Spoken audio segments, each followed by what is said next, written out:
د ښځې او د خاوند فیصله به راځي. که ښځه د خاوند نه خوشحاله ده او خاوند د ښځې نه خوشحاله دی، دا دواړه کامیاب دي.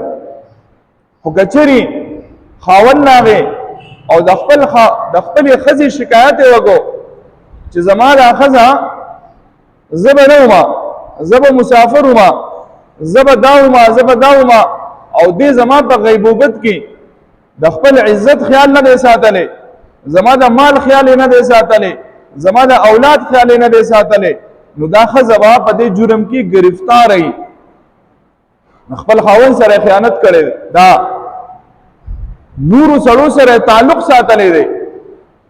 یا هغه سړی چې کم سړی د دې خاوند نه خوښی چې دا دې ورته خپل مخ ښکاره کړي او دې زنانه ورته خپل مخ ښکاره کړی دی، دی د خاوند سره خیانت کړی.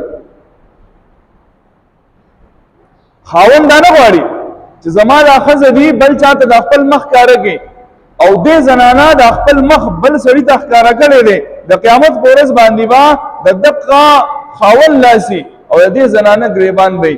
جواب ورکوي د قیامت په ورځ باندې د الله په عدالت کې.